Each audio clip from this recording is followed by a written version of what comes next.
नमस्कार, मैं doctor Madhu Jain, SPC government college Ajmer, associate professor in economics. कल हमने बीए पार्ट थर्ड ऑनर्स के पेपर 9 के अंतर्गत बैंकों द्वारा साख निर्माण की प्रक्रिया का अध्ययन किया था। आज उसी चर्चा को आगे बढ़ाते हुए हम बैंकों की साख निर्माण क्षमता का गणना का गणितीय सूत्र का विवेचन करेंगे और साथ ही साथ साख निर्माण क्षमता में कौन कौन सी कठिनाइयाँ आती है उन पर भी चर्चा करेंगे।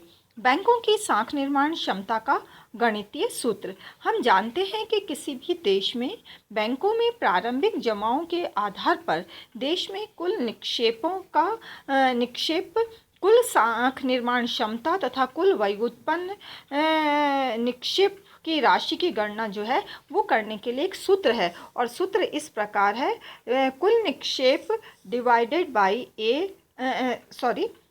कुल निक्षेप यानी total deposit equal to A divided by are.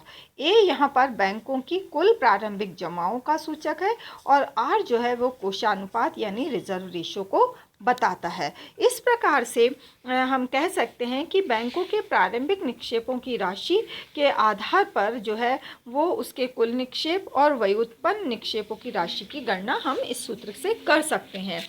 व्यावहारिक जीवन में हम देखते हैं कि बैंकों की कुल साख निर्माण क्षमता केवल जो है कोषानुपात अथवा देश के केंद्रीय बैंक के पास जमा कराए जाने वाले वैधानिक कोषानुपात की मात्रा पर ही निर्भर नहीं करती, बल्कि निक्षेपों के उस भाग को भी प्रभावित करती है जो कि बैंकों के पास अप्रयुक्त पड़े रहते हैं। इस तरह से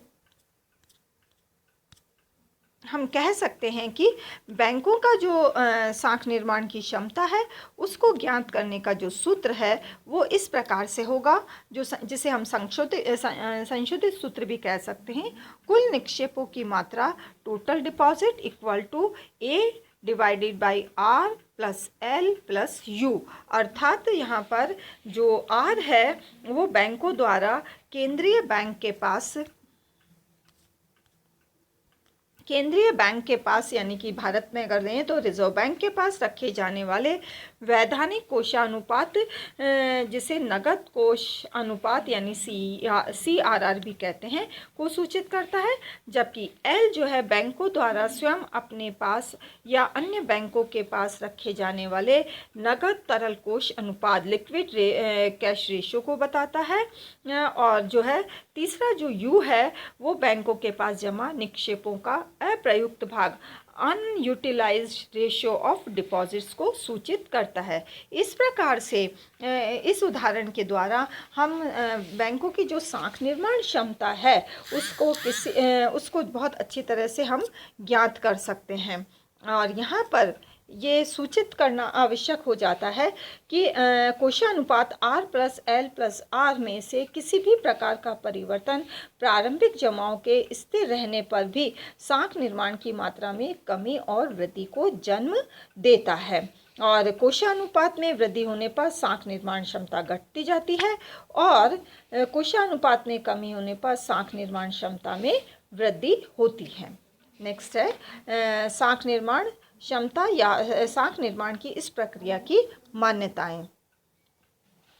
साख निर्माण की उपरोक्त प्रक्रिया पर जो है इन मान्यताओं पर आधारित है। कुछ मान्यताओं पर आधारित है, जैसे व्यक्ति ऋण जमा राशि को उसी बैंक में जमा कराते हैं या एक बैंक से नगद लेकर दूसरे बैंक में जमा कराते हैं। दूसरा, बैंक अपने पास नगद कोष जमाओं का केवल केंद्रीय बैंक द्वारा निर्धारित प्रतिशत ही रखते हैं, अतिरिक्त कोष अपने पास नहीं रखते। और तीसरा, समाज में ऋण की मांग इतनी अधिक है कि संपूर्ण उधार देश शक्ति जो है वो उसका पूर्णतः प्रयोग हो रहा है। इस प्रकार से इन मान्यताओं पर ही हम साख निर्माण क्षमता जो बैंकों की है उसका विश्लेषण करते हैं। लेकिन ये जो मान्यताएं हैं ये अव्यावहारिक और भ्रमपूर्ण है, क्योंकि सभी बैंक में अपना खाता नहीं खोलते हैं, अतः नगद भुगतान की आवश्यकता होती है। दूसरा, बैंक अपनी संपूर्ण उधार देय क्षमता का पूरा उपयोग नहीं करते क्योंकि जोखिम बढ़ जाते हैं। और तीसरा, उधार लेने वालों की भी एक सीमा होती है। इस प्रकार से ये विश्लेषण काफ़ी महत्वपूर्ण है, लेकिन ये जिन मान्यताओं पर आधारित है वो मान्यताएं व्यवहारिक नहीं हैं।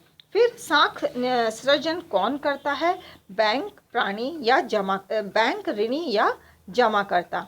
प्रोफेसर केन्स और लीप जैसे विद्वान साख निर्माण करने का श्रेय जमाकर्ताओं को देते हैं, क्योंकि अगर वे प्राथमिक निक्षेप के रूप में जमा न करवाए, ऋणी नगद में भुगतान लेने लगे और संपूर्ण जमा को एक साथ निकाल ले तो बैंक साख निर्माण नहीं कर सकते। लेकिन दूसरी ओर प्रोफेसर सेयर्स है, वो बैंक को केवल द्रव्य जुटाने वाली संस्था ही नहीं, द्रव्य का निर्माण करने वाली संस्था भी मानते हैं। इस प्रकार से प्रोफेसर कीन्स के अनुसार ऋण जो है वो जमा को जन्म देते हैं और जमा ऋणों को जन्म देते हैं। इस प्रकार से जो है हार्टली बिदर्स कहते हैं कि ऋण जमाओं को जन्म देते हैं और इसके निर्माण का श्रेय बैंकों का ही है।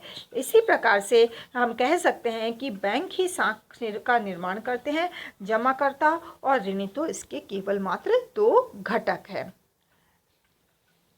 नेक्स्ट है साख निर्माण की सीमाएं अथवा साख निर्माण को प्रभावित करने वाले तत्व या घटक, लिमिटेशन और factors affecting the creation of credit.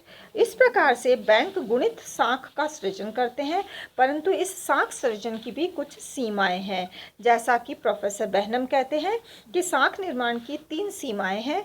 एक, देश में प्रचलित मुद्रा की मात्रा, दूसरा बैंकिंग आदत और तीसरा है नगद कोषों का प्रतिशत। इस प्रकार से इसके अलावा अन्य कई विद्वानों ने व्यवहारिक औद्योगिक बैंकिंग परिस्थितियों के साथ साथ विकास के स्तर, राजनीतिक परिस्थितियां, केंद्रीय बैंक की मौद्रिक नीति के साथ साथ जो है लोगों की मनोवैज्ञानिक प्रवृत्तियों का भी साख निर्माण पर प्रभाव पड़ता है। और इस दृष्टि से हम कह सकते हैं कि साख निर्माण की निम्नलिखित सीमाएं हैं या साख निर्माण को प्रभावित करने वाले निम्नलिखित घटक होते हैं।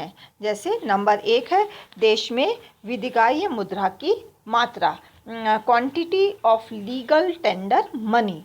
दूसरा है जनता में बैंकिंग आदत, banking habit in the people.